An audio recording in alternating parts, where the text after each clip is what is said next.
వికలాంగుల సంక్షేమాన్ని నిర్వీర్యం చేసిన ఘనత బీఆర్ఎస్కే దక్కుతుందన్నారు కాంగ్రెస్ వికలాంగుల విభాగం చైర్మన్ ముత్తినేని వీరయ్య. బీఆర్ఎస్ పాలనలో వికలాంగులకు జరిగిన అన్యాయంపై హైదరాబాద్ లేదా కరీంనగర్ వేదికల మీద బహిరంగ చర్చకు సిద్ధంగా ఉన్నామన్నారు. కరీంనగర్ జిల్లా కాంగ్రెస్ కార్యాలయంలో ఉమ్మడి కరీంనగర్ జిల్లా దివ్యాంగుల ఆత్మీయ సమ్మేళనాన్ని నిర్వహించారు. ఈ కార్యక్రమానికి కాంగ్రెస్ పార్టీ వికలాంగుల విభాగం చైర్మన్ ముత్తినేని వీరయ్య ముఖ్య అతిథిగా హాజరై వికలాంగులు ఎదుర్కొంటున్న సమస్యలు, ప్రభుత్వం తీసుకోవాల్సిన చర్యలపై చర్చించారు. అనంతరం 6 తీర్మానాలను ప్రవేశపెట్టి ఏకంగా తీర్మానం చేశారు. కాంగ్రెస్ పార్టీని అధికారంలోకి తీసుకురావడంలో వికలాంగులు సైతం ముఖ్య పాత్రను పోషించారని వీరయ్య అన్నారు. విజయ సంకల్ప యాత్రలు చేపట్టి ప్రజల్లోకి వెళ్లి కాంగ్రెస్ గెలుపు కోసం కృషి చేశామన్నారు.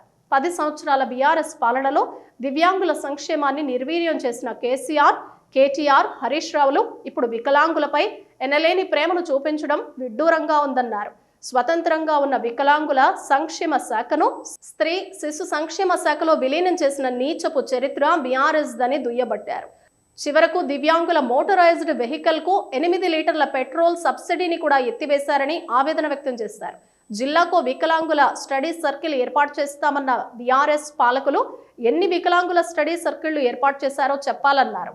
బీఆర్ఎస్ పాలనలో వికలాంగులకు అన్యాయం జరిగిందని, దీనిపై కాంగ్రెస్ వికలాంగుల విభాగం బహిరంగ చర్చకు సిద్ధంగా ఉందన్నారు.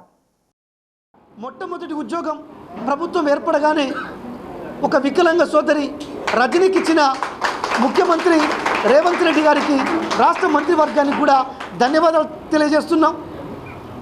వికలాంగులకి చక్కటి మేనిఫెస్టోని, వికలాంగుల పెన్షన్ 6000, వితంతువులకి, వృద్ధులకి, కలుగీత కార్మికులకి, బీడీ కార్మికులకి, ఒంటరి మహిళలకి 4000 పెన్షను, వికలాంగులందరికీ ఉచిత బస్సు ప్రయాణము, వికలాంగుల హక్కుల చట్టం అమలు, బ్యాక్లాగ్ ఉద్యోగాల భర్తీ, చక్కటి మేనిఫెస్టో అవకాశం ఇచ్చి వాటిని అమలుపరచడానికి సిద్ధంగా ఉన్న కాంగ్రెస్ ప్రభుత్వానికి పేరు పేరున ధన్యవాదాలు తెలియజేస్తున్నాము.